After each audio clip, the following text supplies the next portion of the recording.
Today I wanted to talk to you just for a few minutes about decisions. Anybody ever had to make a real difficult decision? Seems like every day, as I get older and older, the decisions get a little more difficult. And so today I'm gonna make another guarantee to you today. Okay, we don't do a lot of guarantees here, but here's another. This is two in one day. You're gonna get out in here in 35 more minutes. I'm gonna be done. And if you listen to what I say, and you apply it to your life will be better. I guarantee it. I guarantee it. Or your money back. I don't know what money we're talking about again, but your money back. Money back guarantee right now. One of my favorite things in the world, and I haven't been able to do it in quite a while, is go to the movies. I love going to the movies because I love stories. I used to be really big into reading. I have to be really into a specific subject and want to read books. I'm not one of those people that just reads for fun. I don't get it, okay? I did plenty of, once you've went through college and then you've gotten a master's and you're forced to read so much stuff, you kind of lose interest in reading for fun. But I love a good story. How many of you like a really good story? I've never walked out of a movie that I really liked. I've never walked out and said, man, that was an awesome movie. That was one of the best movies I've ever seen. Story was terrible, but I loved the movie. And those words have never come out of my mouth. They've never come out of my mouth because good movies have good stories. It doesn't have to be the biggest action packed kind of movie. If it's got a real good story, I'm all in. I love a good story. One of my favorite things as far as stories is I like to hear stories. Anybody, when you get together with a lot of family members, like you have some of those family stories that are just hilarious that you get to tell. Like if you get together at holidays or family reunions or something like that, it's inevitable that somebody's going to be like, hey, tell that story about that time that such and such happened, and everybody's either laughing or making fun of each other, something like that. Well, one of my favorite types of stories growing up to hear was whenever my dad would get in trouble when he was a kid. That was my favorite stories. And when my grandpa was still alive, I used to, whenever I go to his house, I made an effort pretty much every single time that I was there to try to learn a new story about a time my dad got in trouble. And I think one of the reasons was because I got a lot of butt whoopings when I was little. And so whenever I go see my grandpa, I wanted to hear about my dad getting one. It just made me feel better, okay? Made me feel a little better to know that this happened to my dad too. And I'd say something like this. I'd be like, Papa, tell me that story about the time that Dad got caught smoking cigarettes in the woods. And he started off with, boy, I beat him. And I'm like, oh, yeah, you did. You got him good, didn't you? Tell me a little more about it. Go into detail, But I love hearing stories. I love good stories, and we all like a good story. But we don't usually think of the decisions that we make in terms of story. We think of the decisions we make in terms of our current events, right? We write the story of our lives one decision at a time. Every chapter of your life was marked by a decision that you made, whether big or small. The goal of this message is to help you make better decisions. Now, you're not going to always make the right choice. You're not going to always make the right decisions. Some decisions are bigger and harder to put into context and try to figure out. They're not always so cut and dry, and everything's not always black and white. There's a lot of stuff involved with different decisions. But one of the things that I've learned is that good questions lead to good decisions. I've been to a counselor before. If you've ever been to counseling or a therapist or anything like that, you know that whenever you go see a counselor, they don't tell you what to do. And it's frustrating. It's really kind of aggravating. You really just want the answer. You want the answer. You sit down with a counselor and you're like, I'm having this problem. I need you to tell me what to do. They don't just say, hey, well, do this right here and it'll fix your problems. No. I think they do it sometimes to get a little more money out of you, to string it out a little bit further. They don't just, do it real quick. But the best counselors ask the best questions, because what happens is they lead you along a path. They kind of sprinkle out some breadcrumbs, and they lead you to answer the questions so you figure it out on your own. Because they also know this. If they just tell you what to do, we as humans, we don't like being told what to do. Right? Who likes being told what to do? I know I sure don't. I don't do well with people telling me what to do. Never have, never will. Probably should work on that, but I will. It's just going to be one of my weaknesses, I guess. But the good questions lead to good decisions, right? So this is my outline for this message today. I'm going to give you two questions that if you will ask them, you will answer them honestly, and you will act on them, you will make better decisions. Guaranteed. Money back guarantee. Somebody will give you some money somewhere. Don't come see me, though. Okay? Money back guarantee. We aren't the only people impacted by our decisions, right? You know this. If you're a parent, your decisions that you make impacts your whole family a lot of times, depending on how big the decision. And because our decisions don't just impact us, we have to be a little bit more cautious about the decision-making process. I'm going to give you a proverb right now. Proverbs 27:12 says, "The prudent see danger and take refuge, but the simple keep going and pay the penalty." Now, if you'll think, and one of the things you can do just in general is whenever you're trying to make a decision, and you know it's a big one, it's one of those decisions that's going to have a big impact on your life, on your family's life, you can just pray and ask God, help me to see if there's danger in this situation. A lot of times, a decision that you have to make, things around you right in front of you can seem very foggy because there's so many different aspects of the decision that can get in the way. Ask God to help you to be able to see a little bit further ahead, a little bit further down the line, and give you some discernment. That's a big word. I went to college. Ask God to, help me, God, to be able to see if there's danger on the horizon. Become a little bit more cautious whenever we're making our decision. So, I'm going to give you two questions. First question, we're going to go over it pretty quickly, and we're going to focus on the second question for the majority of the rest of our time together. Question number one, if you'll ask this to yourself, it'll help you out a lot. Am I being honest with myself? Am I being honest with myself in this decision?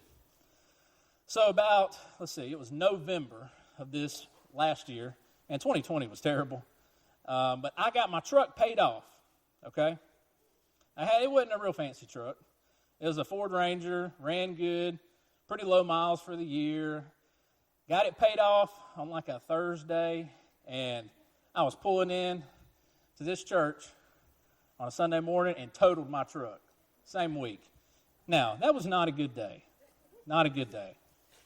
And to be perfectly honest, I didn't really feel like being at church that day. I wanted to go home and just go to bed. Anybody ever had a day so bad you're like, let's just go sleep this off? Like, start over, wake up, just start over. But a few weeks goes by, and because the truck was paid off, I knew that I was going to get a check for my truck. So I was like, man, they're not going to. It's a 2009 Ford Ranger. I'm not going to get much for it, and I'm going to have to, finance a truck or something like that. And they called and told me they were going to give me like $3,000 more than I thought I was going to get. And I was like, ooh, you know what? I deserve a brand new truck. Like, I can put down a sizable down payment. I mean, most of the time now, you don't even have to put a down payment on a truck or a car. They will drag out financing for a vehicle like 10 years now. Don't do that. Please don't do that. It's okay if you have to finance a vehicle, but don't do the 10 years. But I kept telling myself, I was not being honest with myself. I kept telling myself, you know what, Micah? You work so hard. You work hard. You put in a lot of time at the church. You do it for God. You do it for God. You're here whenever your family is off on vacation because you care. You just care about the church so much. And I kept telling myself I needed a new truck. And then my dad comes along and he tells me, he said, hey, you ought to get you a new truck. You deserve a new truck. I'm like, you know what, Dad? You're right. I need a new truck. And you know what happened? I made the mistake of listening to the Dave Ramsey show one day. I hate that sucker. I'm sitting back and, I got this check, and I'm like, man, I could go get me a new truck. Like, I could get me a big F-250 if I want to. And I'm sitting there thinking, all right, I could get rid of my Netflix, my Hulu, do all this stuff. I'm putting a lot of money down. I could make it so it's only like a $350 a month increase on me. Yeah, that was a lie. That was lying to myself, right? Sure enough, I'm watching the Dave Ramsey show, and somebody calls with the exact same dilemma that I have. You know, that he's got a lot of idiots that calls in on that show. You ever listen to some of the questions he gets? Whew. I'm sorry to call people idiots, but there's just a lot of them out there. But somebody calls in, and pretty much the exact same scenario as me, and he tells them, if you ain't got cash to pay for it in full, don't do it. And I'm like, oh, man. So I decided to be honest with myself. I told my dad, I was like, look, you're real good at finding good deals on trucks. I said, I got this much money. I want to pay it off. I don't want another payment. I'll tell you what, one of the best feelings in the world is getting a title in the mail. When you get a title in the mail, that's nice. So I was able to get actually a nicer truck, pay it off. It's a great truck. And then like 3 weeks later, I got a title in the mail for a new truck. And I was like, oh, hallelujah. This is good. I decided to be honest with myself. And it made the decision even better. We don't have any car payments in my house, and that is fantastic. That is a good feeling. And we ain't got no kids either. So, I mean, we don't really do much of anything, but we ain't got no kids, so we got a little extra money here and there every now and then. I'm going to try to go back to the movies for too long. I'm hoping, I know the movies are open because I like a good story, like I said, but I'm looking forward to getting back in the movie theaters real soon. There ain't really been many good movies come out lately. They're holding out on the good movies until stuff opens back up. But I'm going to go ahead and move on to question number 2, okay? So first one, be honest with yourself. Really be honest with yourself. Whatever decision you're trying to make, be honest with yourself. All the stuff going on, all the surrounding circumstances that you have to make this decision with, be honest with yourself. Don't hype yourself up like I was doing. Don't make it seem like that you can handle a situation that you can't handle. Be honest with yourself. If you're honest with yourself, you'll start making better decisions. Number 2, this is the question we're going to focus on for the rest of the day. What story do I want to tell? What story do I want to tell? You write the story of your life one decision at a time. And, we don't generally, it's in the moment, we don't think of the decisions we make as far as, in a year from now, this is going to be a story that I have to tell. We don't think about that. I mean, it'd be nice if we did, but we usually don't. There's a lot of tough decisions that we can make. Like, even with my wife, she's told me a lot of things that have gone on at hospitals and stuff where somebody kind of asks you to do something immoral, like it's kind of illegal, actually, like do this without it being signed off on first. And my wife is like, not me. She's like, you ain't taking my license. And she won't do those kind of things. There's a lot of situations where I've heard of a boss telling somebody, hey, I need you to lie. I need you to lie to a client to make a sale or something like that. And then they get caught in the lie. And guess what that boss is going to do? Not stand up for you. I can promise you that. When it comes to the workplace, most of the time, the only person that's going to have your back is you. If it's you or the boss getting fired, I promise you it's going to be you. 99% of the time. That's a fun fact for you because I've had it happen to me before, just so you know. But it could also be, another situation. I actually know somebody that worked out at a clinic not too far from Smithfield Packing Plant, and one of the physicians there was wanting somebody to sign off on physicals that hadn't been done, just sign off on stuff like that. She's like, no, I ain't doing that. Well, she got fired for not doing something, just because you do something that is morally right doesn't mean the story's going to work out for you. But that's a better story to tell. It's better to say, you know what, I had some integrity and I decided I wasn't going to do that. I was going to do the right thing. I lost my job, but I kept my integrity. Right? A lot of us have been in those situations, and, even me, I've had a whole lot of situations where I didn't have the right amount of integrity. It could also be a relationship you're in right now. Maybe you're dating somebody out of convenience, and silence goes over the room. How many of you, let's do it this way, how many of you know somebody that's in a relationship that they know is just out of convenience and they're not going to be with them forever? Raise your hand if you know somebody right now. I know somebody. We got a few honest people in the room. If you're married, you better not be raising your hand. Don't say that. Don't do that. When you look back on your life, do you want to say, hey, I knew I wasn't going to be with that person, so I wasted years of their life? I wasted years of their life because it was just a convenience thing for me. Is that the kind of story that you want to tell? Whenever you're looking, maybe you're offered a new job, and you know that you're going to have to uproot your family and go across the country, it may be the right decision to make that. That's awesome if it's a good move for your family. But a year from now, if you don't make the right decision and you saw a lot of warning signs, the story you tell is probably not going to be that good one, right? What story do you want to tell? And the thing of it is this. I think of it in this manner. I'm coming up on my 20-year high school reunion. That hurts me to say that. Like, 20 years? What is that? That's terrible. 20-year high school reunion.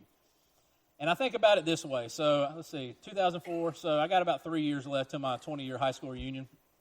And in my class at Southview, we had like 465 people. We had the largest graduating class in Southview history. It was right before they split off into Grace Creek. So, there was a lot of kids at Southview, right? A lot of them. It was so many kids at Southview High School, they had one-way halls. You could not walk but one way around. So if you walked out of homeroom and your locker was right there, you had to walk all the way around to get to it, and they were strict about it, okay? But I like to think of it like this. There's so many people that I haven't seen since high school, right? When I go to my high school reunion, if I see somebody that I had classes with, and, I may not have even thought about them since high school, when I see them and I was like, oh, my goodness, it's awesome to see you, I would love to be able to tell my whole story and not have to skip a lot of stuff, Because right now, let's all be honest, whenever we're telling our story, we all skip over parts. Everybody skips over parts of their story. Wouldn't it be nice if we didn't have to? Like, nobody wants to hear your entire life story. Don't go telling everybody your entire life story. Ain't nobody got time for that, okay? But it'd be nice to not have to worry about, I have to leave this part out, right? What happens with a lot of our decision making is that emotions get in the way. Emotions cause us to lose sight of the whole story and lose sight of our entire story in the process. The emotions of the decision process can cause us to make wrong choices sometimes. Think about it like this. I'd be willing to bet, I know a lot of people in the room. There's a lot of you I don't know. I don't have to know you to know that this is true. Think about, right now, I want everybody to close your eyes. Everybody close your eyes. I see, say close your eyes. I want you to close your eyes, and I want you to think about one of the worst decisions you ever made in your entire life. Think about it. I'd be willing to bet that decision had a strong emotional attachment to it. A very strong emotional attachment was on that decision as well. You can open your eyes now. Unless you just feel in the spirit and need to close your eyes, that's good. But strong emotional appeal to our decisions can cause us to really make bad choices sometimes. And there's actually a scientific term for this called focalism, okay? It's when somebody kind of has blinders on. They're looking just straight ahead. It's like has anybody in here ever been in love? If you're married, this is, once again, you should nod. Okay, nod your head. Yes, I've been in love. It's wonderful. One of the funniest things to me is to watch, like, some of these teenagers in Squad that are, like, really falling in love for the first time. It's cute and disgusting at the same time. But, like, me and my wife, we used to work with the Squad band when it first started years ago. And that original group of kids, boy, I used to love to sit back. They were entertaining because their relationships were all over the place. But this is what I noticed about a lot of those relationships. They fell so in love with this person that, you know what they did? They had blinders on, and they did not care about any of their friends anymore. You ever seen that happen? Like, you fall in love and you don't care about nothing but that person, just because you're so in love. You're going to be together forever. You got those blinders on. That emotion was involved. And some of the worst decisions I made was when I was so hyper-focused on one person. You make great decisions sometimes when that happens, but a lot of times when you're too focused on one particular thing, it can cause you to make some bad choices. In emotionally charged decision-making moments, we think of our options, not our stories. It's really hard for us to sit back and actually think of our story when we're talking about our decisions we're trying to make. Whenever you're in an emotionally charged situation or there's an emotional decision that you have to make, we have to learn to press pause, not play. Press pause, not play. Because what happens is, especially if there's a lot of emotion, anger, jealousy, rage, all these things, if they're involved in a decision you have to make really quickly, what happens is you react instead of respond. There's a difference in reacting and respond. If you react, it's usually not a good reaction. But if you stop, you take a second and you stand back and you have a calculated response, it usually works out a little bit better for you. I can think of a lot of decisions that I've made like in a split second that when I had time to like cool off because I wasn't so angry, I was like, man, I was stupid. That was dumb. You ever been in an argument with your significant other and you said something that you know you really didn't mean? Then afterwards you're like, oh, I got to go apologize. Having to apologize when you're wrong is just bad. Don't feel good. Stop and have a calculated response. So I'm going to tell you a Bible story, okay?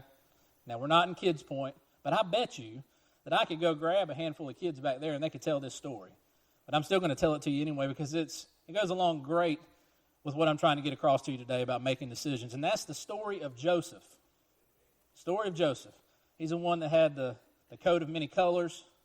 I like to think of it having like rubies and like bedazzled, like just glistening everywhere. It wasn't just colors. It was all kinds of great stuff going on with it. But Joseph was one of 12 brothers. That's a lot of Axe body spray. I don't know if you've been around 12 boys, 12 middle school boys. Ooh, that's a smell right there. You know the smell of middle school boys. Don't pick on Levi over there. He smells good. But 12 brothers. And he was number 11 of 12. He was the second youngest. And it was known he was the favorite. The father made it clear that he was the favorite. Everybody knew it. Just like everybody knows that I'm my mother's favorite. Everybody knows this. She knows it. She even texted me after first service and said, "You right. You right." She didn't actually say that, but we know it's true. But Joseph was definitely the favorite, and it caused a lot of jealousy. The brothers were super jealous he probably got preferential treatment. Obviously, he got a really nice coat. And so they were jealous. They devised a plan to kill him. They were so jealous they wanted to kill him. That's some hatred right there. Extreme jealousy and hatred to want to actually kill your brother and have a plan. I mean, I've got a sister, and I've wanted to punch her in the throat. I didn't do it, you know. If she'd have been my brother, probably would have. But I've never, actually wanted to do some, serious harm to him. I can't understand actually wanting to do that. So they have this plan, and they're about to follow through with it, and they chicken out. They're like, we can't kill our brother. So they were super merciful, and they sold him into slavery instead. What a bunch of great guys, right? And so what happened was Joseph's brothers wrote a new story in their life. They became liars for life. That became part of their story. What you gain in the moment won't be worth the weight that you have to carry for the rest of your life. What you gain in the moment, whatever temporary thing you gain in the moment, won't be worth the weight of what you have to carry for the rest of your life. If you didn't write that down, you should have. That was good. Okay? So, we all know what happens next. Most of us know. Joseph was sold into slavery. Now, Joseph had a choice. He could do as little as possible, sulk and all that kind of stuff. I'm sure he was upset. But he decided, you know what? I'm going to be the best servant I can possibly be. Wouldn't it be nice if even people that hated their jobs just tried really hard? That's a different subject altogether. I get aggravated when somebody's got to do their job and they act like they're mad at me about it. I'm like, get another job, or just, I don't know, sorry, tangent. But asking somebody at Walmart, hey, where's such and such at? And they give you an attitude, you're like, what is this? That's their job. I'm just asking a question. Anyway, so it's dangerous for me to be up here talking. You don't ever know what's going to happen. But Joseph decides, he's like, I'm gonna be the best servant I could be. So he's sold to a gentleman named Potiphar, and Potiphar was pretty high up in the command of Pharaoh, and Potiphar had a lot of money. So he took on Joseph as his servant. Joseph decided, you know what, I'm going to be the best I can possibly be. A few years goes by, and he's gained the trust of Potiphar. And Potiphar makes him basically the head of his household. He trusts him so much. The Bible says that the household became blessed because of Joseph. Everything Joseph touched turned to gold in their household. And so if the story just stopped there, it'd be a lot better, right? You know, Joseph came from a rich family. He was sold into slavery. If that had been the end of the story, that would have been terrible. But he worked his way up, and he was in charge of everything in the household. Now, we all know that Joseph's story intersects with another person's story, and that was Potiphar's wife. And Potiphar's wife, she comes on to Joseph. Now, the Bible actually says that Joseph was well-built. It uses the term well-built and handsome. So if you're having trouble picturing that, just look at me, okay? Real easy to make the connection right now. But it says he was well-built and handsome. And so she comes on to Joseph.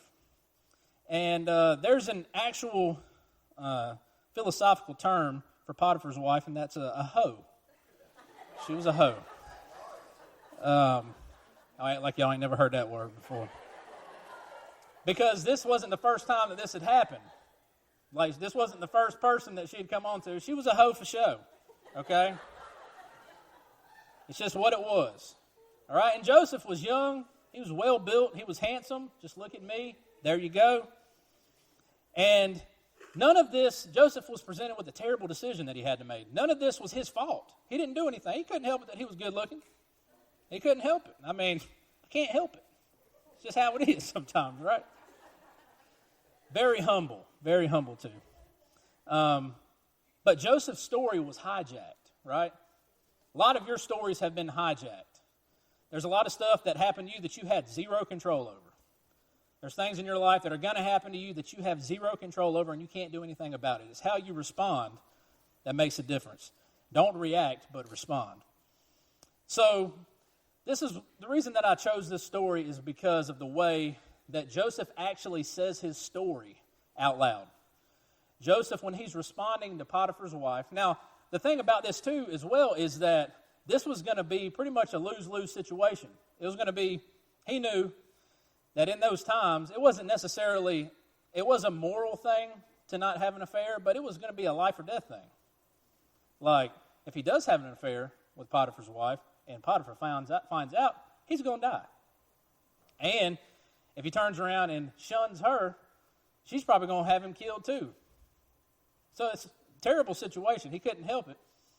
So he sits back and he does this thing where he says out loud, he reenacts his story for Potiphar's wife in response to her advances. And I'm going to kind of paraphrase a little bit. So he tells her, he's like, look, I was sold into slavery. I had nothing. I didn't even think I was going to live. I was worried about living or dying for most of that time. I came into your house. Your husband entrusted me with this house, and he's told me that I can have anything in this house I want. I'm in charge of everything. He trusts me completely. Genesis 39:8, this is what it says directly. With me in charge, he told her, my master does not concern himself with anything in the house. Everything he owns, he is entrusted to my care. No one is greater in this house than I am. My master withheld nothing from me except you, because you are his wife. So he's basically looking at her and he's like, look, I've come too far. I have come too far to mess up now. And then he takes a step back and he kind of gives a grand picture type thing. In verse 9 of chapter 39, it says, how then could I do such a wicked thing and sin against God? So Joseph had two options. He could have story number one, which would go something like this. I came up through slavery. It was a tough situation, but my master began to trust me because of the amount of things that I did that were great in his household. And I developed the trust of him. And even though, this situation presented itself to me, I still had respect for my master, and I obeyed his wishes, and I didn't have an affair with Potiphar's wife. Or number two, I was entrusted with Potiphar's house, everything in his house, and you know what I did? I took advantage of the situation, and I had an affair with his wife. That wasn't the story that Joseph wanted to tell. So, of course, he chose to not have an affair with the wife, and she accused him of raping her, and he was thrown into the dungeon. Okay? A couple years go by. A lot of that is lost when people read in the Bible, like how much time has gone by. A couple years in the dungeon. That's terrible. Like, just me, whenever, the past year, whenever you've been sick, you've had to quarantine. Like, being in the house for like a week was terrible. I think of being in a dungeon for years, that's absolutely terrible. I can't stand the thought of it. But he's thrown in jail, and you know what? Joseph does what he's always done. Joseph is the king. He is the king of making lemonade out of lemons. Life keeps throwing him lemons, and he just keeps on churning out lemonade. Good lemonade, apparently. And, he's just sitting back, and he's like, you know what? I'm going to be in jail. I'm going to be here. I'm going to make the best of the situation. So he starts making friends. He becomes friends with the prison warden, the head of the jail. A few more years go by, and the Pharaoh starts having these really, really vivid dreams. And he's trying to get it interpreted, right? So Pharaoh goes to all his magicians and mystics that he has in Egypt, and they're trying to interpret the dream, and nobody can do it. And the prison warden happens to be around Pharaoh one day, and he's like, look, there's this little Hebrew boy that's in jail. He's always praying, and he's always being nice, and he's talking like, I bet you, if anybody can interpret it, it's Joseph. So, just like that, Joseph is back in the throne room with Pharaoh. And Pharaoh basically asks him before he even tells him the dream, he's like, do you think you can interpret this dream? And Joseph is like, I can't, but God can. I can't, but I'm sure God can through me. So Joseph hears the dream. Pharaoh describes it to him. And so Joseph basically says the dream means this, that for 7 years there's going to be an abundance, like an overabundance of grain. And grain was the primary source of food during those times. And there's going to be such a huge surplus, that you're not going to have room to store it all. But after that 7 years, there's going to be a great famine. A famine so great that you're going to forget about the amount of surplus that you had. And that was pretty much the end of the dream, right? So something else happens after that. Joseph offers Pharaoh some unsolicited advice. And that's not something you did to a Pharaoh. You speak when spoken to type of thing, right? And it gets real silent in the throne room. And Joseph says, you need to find your most trusted person, and you need to put them in charge of grain storage. Find the most trusted person you can, put them in charge of grain storage, so that when the famine hits, we're all safe. And I have a feeling that there was just like a silence, and people was like, oh snap, he's about to die. And that's because that's the kind of thing that would happen. And Pharaoh kind of takes a step back, and he says out loud, he's like, who else in my kingdom is like this? That their God, the God of Joseph, is able to interpret this dream. And in that same moment, he goes from the dungeon to being second in charge. Just like that. He basically becomes like the vice president, the prime minister. Pharaoh's the only one above him. Just like Joseph says, 7 years go by and Joseph is in charge of the FGR, the Federal Grain Reserve, I guess we can call it. And he does a good job of storing up extra, and the famine hits, just like what the dream said. Before you know it, like people from all over the region are coming to Egypt because they know they have reserves. Joseph's out one day, and he runs in to his brothers. He sees them. They don't recognize him because it's been about 14 years since they sold him into slavery. And he sees them. He knows they're there. I wonder what he felt. I wonder if I don't think he was just happy to see them. He was probably angry. And finally, he reveals whenever they come into the throne room who he is. And you know that they thought, oh man, those brothers, they thought, we're about to get it.